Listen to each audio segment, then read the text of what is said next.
পড়ছিলাম অন্তদহন, কলমে DRM সোহাগ, পর্ব সংখ্যা ২৭। প্রথম অংশ। অরুণ তার একটি কাজে ঢাকার বাইরে গিয়েছিল। রায়ানের কাছে সৌম্য সন্ধ্যার খবর শুনে দ্রুত চলে এসেছে।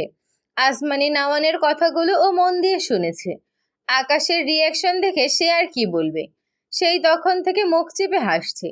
আকাশের পাশে দাঁড়িয়ে থাকায় আকাশের বলা জঘন্য ফিলিংস শব্দটি তার কানে গিয়েছে।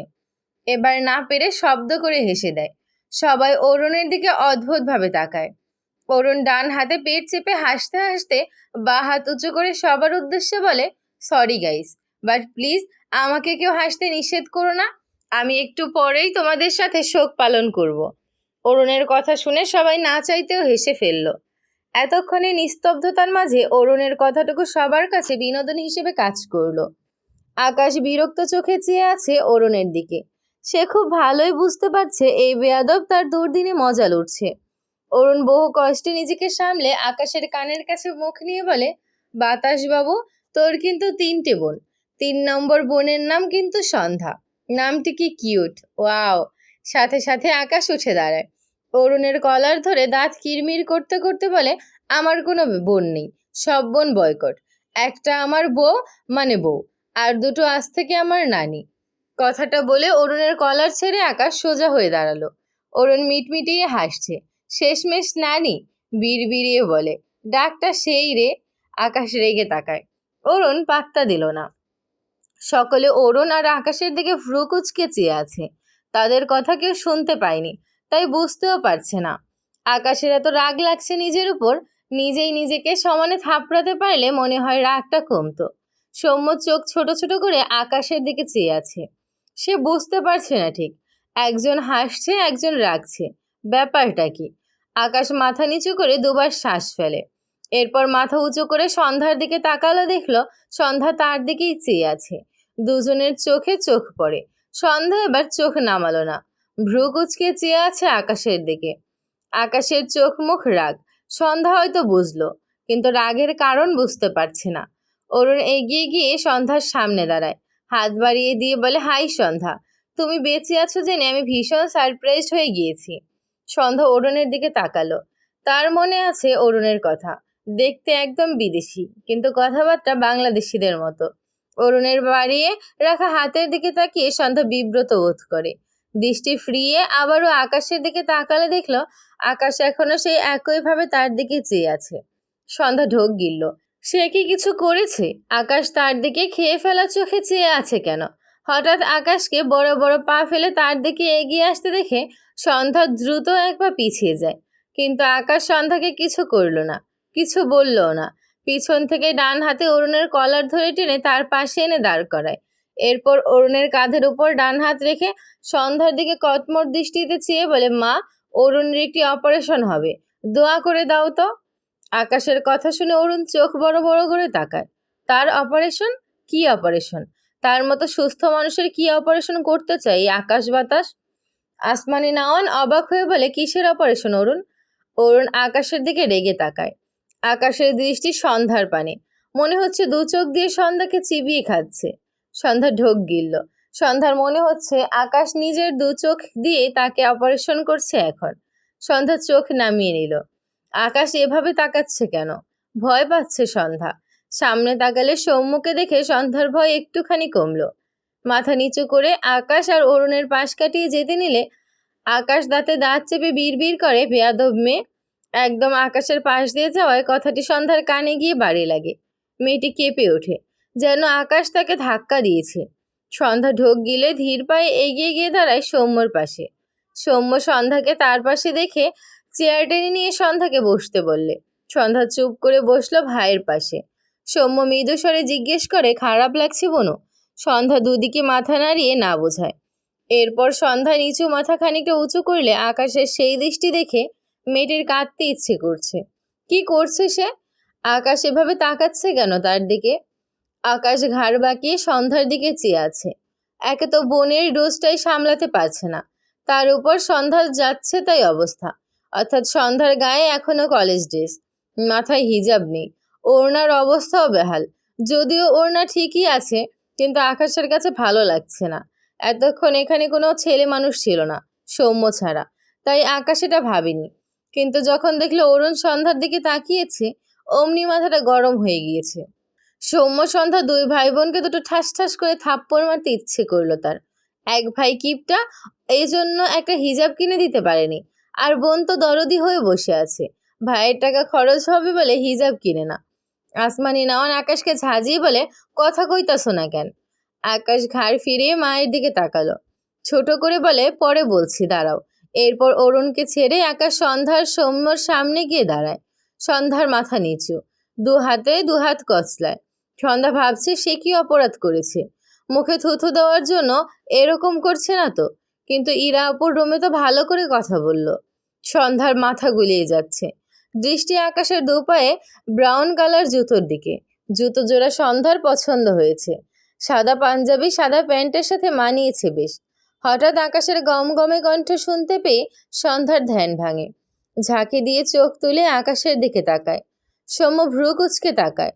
আকাশ ডান হাতে নেমে আসা পাঞ্জাবির হাতা উপর দিকে তুলতে তুলতে শক্ত কণ্ঠে বলে, কিপটা ভাইয়ের দরদি বোন, দু ভাই বোনের এসব ফালতু হ্যাবিট জাস্ট দুদিনে ছোটাবো, মাইন্ড ইট। কথাটা বলে আর এখানে দাঁড়ালো না আকাশ, উল্টো ঘুরে অরুণের কলার ধরে টেনে হন হন করে কেবিন থেকে বেরিয়ে যায়। আসমানি নাওয়ান পিছু ডাকলে আকাশ বলে, ইম্পর্টেন্ট কাজ আছে মা। সন্ধ্যা সৌম্য দুজনেই বিস্ময় দৃষ্টিতে চেয়ে আছে। আকাশের কথা আগাও বুঝলো না, মাথাও বুঝলো না। আগের কথাগুলো আকাশ আসতে বলল, এই কথাটি জোরে বলেছে, যার ফলে সবাই শুনতে পেয়েছে। কেউই আকাশের কথার মানে বুঝলো না, শুধু বুঝলো আকাশ রেগে আছে। সীমা সবার দিকে চেয়ে হেসে বলে ওঠে, আকাশ ভাইয়ার কাহিনী আমি বুঝেছি। আসলে আকাশ ভাইয়া সৌম্য আর সন্ধ্যাকে নিজের ছোট ভাই বোন রূপে পেয়ে একটু শাসন করছে আর কি। আমি একাই এতদিন আকাশ ভাইয়ার ছোট বোন হয়ে শুধু শাসিত হয়েছি। আজকে আরও দুজন ভাই বোন পেয়ে আকাশ ভাইয়া কন্ট্রোল করতে না পেরে সন্ধ্যা আর সৌম্য স্যারকে শাসন করে দিয়েছে। সবাই বুঝেছ? শিমুর কথা শুনে সবাই শব্দ করে হেসে ফেলে। শিমুর নাটকীয় ভঙ্গিতে কথা বলার ধরনে সন্ধ্যাও না হেসে পারল না, কিন্তু সৌম্য হাসল না। বিরক্ত চোখে শিমুর দিকে চেয়ে রইল। এই মেয়ে একটুও বদলায়নি। যত ধরনের ফালতু কথা এই মেয়ের কাছে পাওয়া যায়। হাতের ফোন বেজে উঠলে সৌম্য কল রিসিভ করে। রিহান কল করেছে। সৌম্য হসপিটালে পৌঁছেই রিহানকে মার্কেটে পাঠিয়েছিল সন্ধ্যার জন্য কিছু হিজাব কিনে আনতে। এতক্ষণেও না আসায় সৌম্য রিহানকে কল করলে রিহান কল কেটে এখন ব্যাক করেছে। সৌম্য কল রিসিভ করে রেগে বলে, কশো ঘন্টা লাগিয়ে একটা হিজাব কিনবি তুই?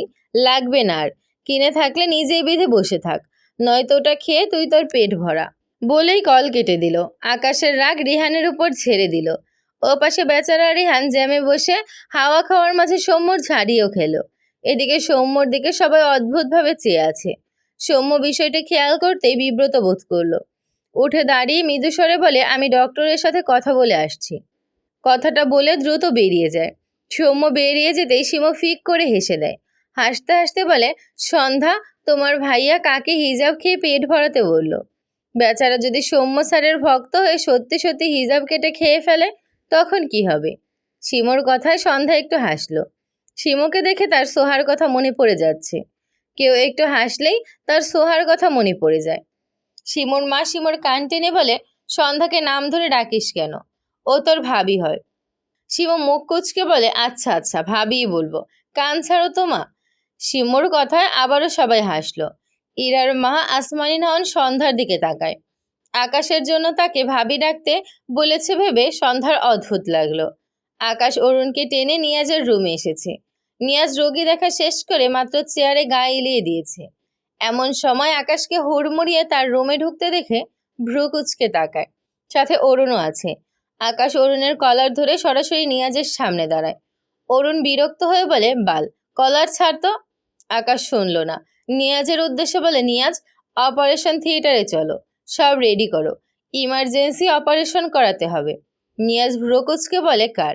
আকাশের কাট জবাব, অরুণের। অরুণ চেঁচিয়ে ওঠে, কিসের অপারেশন আমার? ছাড় বেদ্যপ।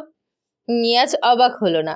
এদের কারবার দেখেই বুঝেছে নিশ্চয়ই অরুণ ভুলভাল কিছু করেছে আর আকাশের শাস্তি দিতে এখানে এনেছে। তাই বলে অপারেশন করিয়ে শাস্তি? বিড়বিড় করলো, যেমন কর্ম তেমন ফল, যেমন বন্ধু বানিয়েছে তেমন শাস্তি ভোগ করুন। তার কি, সে তো আর আকাশের বন্ধু নয়। অতঃপর গলা ঝেড়ে বলে, কি অপারেশন করতে হবে? আকাশ সাথে সাথে বলে, ওর ডান হাত কাটতে হবে আর চোখ দুটো তুলে দিতে হবে। নিয়াজ কেসে ওঠে। অরুণ চোখ বড় বড় করে তাকায়, হতভম্ব হয়ে বলে, ইন্নানিল্লাহ, কেউ আমাকে বাঁচাও এই আত পাগলের থেকে। নিয়াজ এক ঢোক পানি খেয়ে বলে, আসলেই? আকাশ রেগে বলে, তো তোমার সাথে কি আমি নকলেই কথা বলছি? নিয়াজ থতমত খেয়ে তাকায়। অরুণ আকাশের দিকে চেয়ে রেগে বলে, এই তোর কি একটুও মায়া নেই? আমার মতো এত সুদর্শন পুরুষের চোখ তুলে নিতে চাস? আকাশ কিছু একটা ভেবে বলে, নিয়াজ, অরুণের সুদর্শন চেহারা কুদর্শন বানাতে হবে, এটাও অ্যাড করো। অরুণ মাথায় হাত দেয়, রেগে বলে, তোর প্রবলেম কি? একদম এসব উল্টাপাল্টা কাজ করার কথা ভাববি না। আকাশ রাগান্বিত স্বরে বলে, তোর নজর ভালো না, এসব চোখ থাকা অন্যের বউয়ের জন্য রিস্ক। অরুণ চোখ ছোট ছোট করে তাকায়। ও, এইবার বুঝলো। সে সন্ধ্যার সাথে কথা বলতে গিয়েছিল বলে এর পা থেকে মাথা পর্যন্ত জ্বলছে, তাই বলে তার চোখ তুলে নেবে? তার সাধের হাতটাও কাটতে বলছে। কি বেয়াদব ভাবা যায়! সে কত ইয়াম্মি ইয়াম্মি খাবার খায় এই হাত দিয়ে, তাকে কেউ কখনো ভেবেছে? অরুণের মুখটা দুঃখে ভরে গেল। অতঃপর বলে, ছাড় রে বাবা, তোর বউয়ের ধারের কাছেও যাব না। আচ্ছা নে, তোর বউ যে বাড়ি থেকে, সে বাড়িতেও থাকবো না। আকাশের কড়া দৃষ্টি দেখে মেকি এসে বলে, তাও হবে না? আচ্ছা যা, তোর বউ যে শহরে থাকে সেই শহরই ছেড়ে দেব। আকাশের দৃষ্টির নড়চড় নেই। অরুণ অসহায় কণ্ঠে বলে, ওরে আল্লাহ, এই দেশই ছেড়ে দিব যা, নিজের বাড়ি চলে যাচ্ছি আমি, তুই আর তোর বউ শান্তি করে বাংলাদেশে থাক। এবার ছাড় বাপ। আকাশ সাথে সাথে অরুণের কলার ছেড়ে ফোনে কিছুক্ষণ টাইপ করে বলে, টিকিট বুক করে দিয়েছি, কাল ভোরে টিকিট, লাগেজ গুছিয়ে নে। অরুণ চোখ বড় বড় করে তাকায়, মানে তাকে তাড়িয়ে দিচ্ছে? এমন বেয়াদব বন্ধু কোথায় পাওয়া যায়? আকাশ অরুণের দিকে চেয়ে বলে, টিকিট ক্যান্সেল করলে চোখ দুটো দান করতে হবে। আমি দৃষ্টিশক্তিহীন ব্যক্তির সাথে কন্ট্যাক্ট করেছি, কোনটা চুজ করবি? চোখ দুটো দান করলে অবশ্য সওয়াব কামাই হবে, জীবনে কম তো পাপ করলি না। অরুণ দাঁত কিরমির করে, ডান হাতে আকাশের গাল টেনে বলে, ও মা গো, আমার বাতাস বাবু তো নয়, এই যেন সাক্ষাৎ ফেলেস্তা বাবু। আকাশ বিরক্ত হয়ে অরুণের হাত ঝাড়া মেরে সরিয়ে দেয়। নিয়াজ মুখে হাত দিয়ে হাসছে। অরুণ দ্রুত পায়ে নিয়াজের রুম থেকে বেরিয়ে যায়, সেজন্য সত্যি লাগেজ গোছাতে যাচ্ছে। আকাশ নিয়াজের সামনে চেয়ার টেনে বসে চিন্তিত কণ্ঠে বলে, ইরা কবে সুস্থ হবে জানো কিছু? নিয়াজ বলে, ইরার চিকিৎসা আমাদের বড় স্যারের আন্ডারে হচ্ছে, তবে এই পেশেন্টকে এর আগে আনলে সে কখনো কোনো রেসপন্স করেনি, কোনো ইমপ্রুভমেন্ট জানা যায়নি, কিন্তু এইবার খুব সামান্য ইমপ্রুভ লক্ষ্য করেছে ডক্টর। কিছুক্ষণে আমাকেই আমার কথা হয়েছে ডক্টরের সাথে। আকাশ চুপচাপ কথাগুলো শুনলো, ছোট করে বলে, ওকে সুস্থ কর। এরপর নিয়াজের রুম থেকে বেরিয়ে যায় আকাশ। রিহান মাত্র হসপিটালে প্রবেশ করে, হাতে একটি ব্যাগ, যেখানে সন্ধ্যার জন্য বেশ কয়েকটি হিজাব ওড়না আছে। রিহান হাঁটতে হাঁটতে হঠাৎ আকাশকে দেখে তার পা থেমে যায়। আকাশের শক্ত দৃষ্টি রিহানের উপর, ডান হাত একটু উঁচু করে একবার ঝাড়া দিল, যেন রিহানকে মারার প্রস্তুতি নিচ্ছে। রিহান ঢোক গিলল। এগোনো তো দূর, আকাশের অমন ভস্ম করে দেওয়া দৃষ্টি দেখেই রিহানের হাঁটু কাঁপছে। বিকেলের হাওয়া মারেই তার গায়ের ব্যথা সারল না, বেচারা আবার মার খাবে। যেভাবে তাকিয়ে আছে, কি করবে আল্লাহ আর আকাশ জানে। একে তো আকাশ তার ভার্সিটির বড় ভাই, সাথে আবার সভাপতি।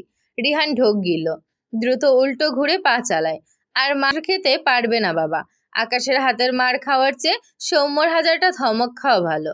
আকাশ পায়ের গতি বাড়ায়, চোয়াল শক্ত। এই ছেলে যে এখানে সন্ধ্যার জন্য এসেছে, খুব ভালো করেই সে বুঝেছে। আজ যদি রিহানকে ধরতে পারে, তবে এই হসপিটালেই এর সার্জারি সে নিজ হাতে করবে। সে সার্জারিতে মানুষ জঘন্যভাবে শুধু মরে যায়।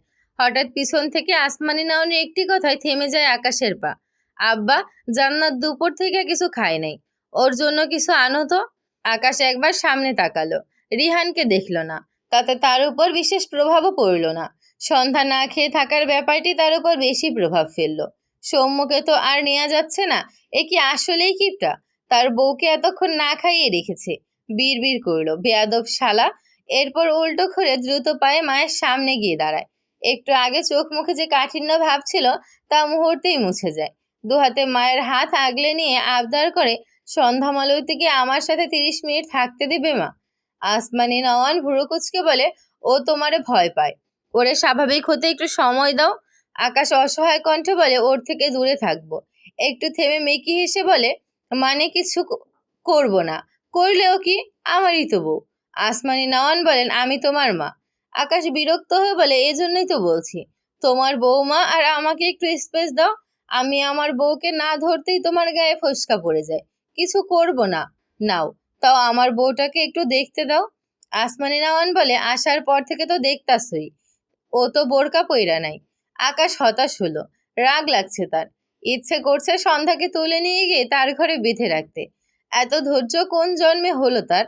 ধৈর্য নেই বলেই সন্ধ্যার সাথে এত জোর করেছে, কিন্তু তার এরকম আচরণের জন্য সবকিছু কেমন ঘেটে গিয়েছে।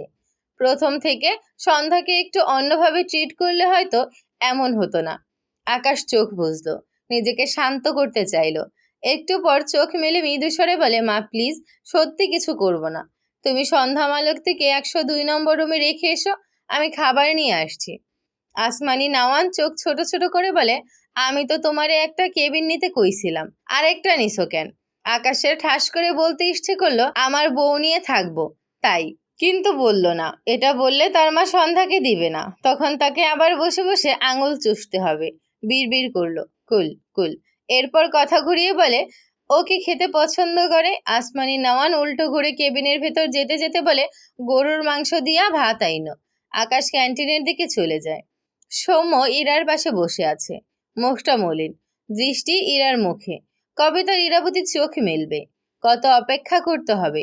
তার যে অপেক্ষা করতে করতে ইচ্ছে করে না। তার ভীষণ ইচ্ছে করে তার ইরাবতী উঠে বসুক, তার দিকে তাকাক, তার সামনে অভিযোগের মেলা ছড়িয়ে দিক, অভিমানের ঝুড়ি নিয়ে বসুক। সে সব মেনে নেবে। কিন্তু এমন নির্জীব ইরাবতীকে দেখতে তার খুব কষ্ট হয়। ডান হাতের মাঝে ইরার বাঁ হাতটি ধরে রাখা। বিড়বিড় করে ইরাবতী। আসমানি নওয়ান সৌম্যর পাশে এসে দাঁড়িয়েছে। সৌম্যকে এক ধ্যানে ইরার দিকে তাকিয়ে থাকতে দেখেছে অনেকক্ষণ থেকে। ডান হাতে সৌম্যর কাঁধে হাত রাখলে সৌম্য দ্রুত মাথা উঁচু করে তাকায়। নিজেকে সামলে চেয়ার থেকে উঠে দাঁড়ায়। সৌম্যর অস্বস্তি লাগছে। সে না জেনে এনার সাথে অনেক বাজে ব্যবহার করে ফেলেছে। সৌম্য মাথা নিচু করে অনুতপ্ত স্বরে বলে, আন্টি, আমি সরি। আসমানি নওয়ান মৃদু স্বরে বলে, আমি তোমার আন্টি হই আব্বা? আব্বা ডাক শুনে সৌম্য কেমন স্তম্ভিত হয়ে যায়। তার মা এভাবে তাকে ডাকতো। চোখ তুলে আসমানি নওয়ানের দিকে তাকায়। ভদ্রমহিলা সৌম্যর গালে হাত রেখে বলে, আমি তোমার খালাম্মা হই। আমারে খালাম্মা কইয়া ডাকবা, নয়তো আকাশের মতো শুধু মা কইয়া ডাকবা। পারবা না আব্বা? সৌম্য ঢোক গিলল। ঠিক কত বছর আগে এভাবে মায়ের আদর মাখা একটি শব্দ শুনেছিল, তার মনে পড়ে না। সে ভীষণ আবেগী হয়ে যাচ্ছে। ঝাপসা চোখ জোড়া এদিক ওদিক করে নিজেকে স্বাভাবিক করতে চাইল। এরপর আসমানি নওয়ানের দিকে চেয়ে বলে, আমি কি আপনাকে একবার জড়িয়ে ধরতে পারি? আসমানি নওয়ানের চোখ জোড়া ভিজে যায়। কোনো ছেলে যদি এত অসহায় কণ্ঠে মায়ের কাছে আবদার করে, তার কেমন লাগা উচিত? আসমানি নওয়ান একটু হেসে বলে, অবশ্যই পারো আব্বা। সৌম্যর সাথে সাথে আসমানি নওয়ানকে জড়িয়ে ধরলো। আসমানি নওয়ান সৌম্যর পিঠে হাত রাখলো। তার জ্যোৎস্নার অংশ এটা ভেবে বুকটা শান্তিতে পৌঁছে গেল। সৌম্য বেশ অনেকটা সময় পর আসমানি নওয়ানকে ধরে রেখে ভাঙা গলায় বলে, আপনার সাথে মায়ের গন্ধ লেগে আছে, আমি আপনাকে অবশ্যই মা ডাকবো। সৌম্যর কথায় আসমানি নওয়ান হেসে ফেলল। সন্ধ্যা একটি ফাঁকা কেবিনে চুপচাপ বসে আছে। আসমানি নওয়ান তাকে এখানে বসিয়ে রেখে গিয়েছে, আর বলে গিয়েছেন একটু পর এখানে তার জন্য খাবার আসবে। সন্ধ্যা বারবার দরজার দিকে তাকাচ্ছে। হঠাৎই আকাশকে একটি প্যাকেট আর একটি পানির বোতল নিয়ে কেবিনে ভেতর ঢুকতে দেখলো। আকাশকে দেখে সন্ধ্যা চোখ বড় বড় করে তাকায়। আকাশ উল্টো ঘুরে দরজা আটকে দেয়। সন্ধ্যা দ্রুত বেড থেকে উঠে দাঁড়ায়। এখানে আকাশ কেন? আবার ঘরের দরজা আটকালো কেন? সন্ধ্যা ভীত চোখে তাকায়। আকাশ হাতের প্যাকেট আর বোতল বেডসাইড টেবিলের উপর রাখলো। এরপর সন্ধ্যার সামনে এসে দাঁড়ায়। সন্ধ্যা ঢোক গিলল, এক পা পিছিয়ে যায়। আকাশও সন্ধ্যার দিকে এক পা এগোলো। সন্ধ্যা দ্রুত মাথা উঁচু করে আকাশের দিকে তাকায়। আকাশ সন্ধ্যার দিকেই চেয়ে আছে, মুখাবয়ব গম্ভীর। সন্ধ্যার শুকনো গলা ভেজায়। আকাশ তো তার উপর রেগেছিল, এখন কি সেই রাগ মেটাতে এসেছে কোনোভাবে? সন্ধ্যা নিজের ভয়কে তাড়াতে চাইল। মাথা নিচু করে আকাশের পাশ কাটিয়ে যেতে নিলে আকাশ ডান হাতে সন্ধ্যার হাত টেনে তার সামনে দাঁড় করায়। সন্ধ্যা চোখ বড় বড় করে তাকায়। আকাশ সন্ধ্যার দিকে তীক্ষ্ণ চোখে চেয়ে আছে। তাদের মাঝে আহামরি দূরত্ব নেই, তবুও আকাশ সন্ধ্যার দিকে এগোলো। সন্ধ্যা বুঝতে পেরে পেছোতে গেলে ঠাস করে বেডের উপর পড়ে যায়। খোপা করা চুলগুলো খুলে যায়। হতভম্ব হয়ে যায় সন্ধ্যা।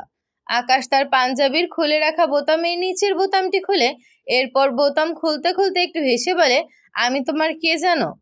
সন্ধ্যা আকাশের পাঞ্জাবির বোতাম খোলায় ব্যস্ত হাতের দিকে তাকায়। এরপর বিস্ময় চোখে তাকায় আকাশের দিকে। আকাশের হাসি দেখে সন্ধ্যা ঢোক গিলল।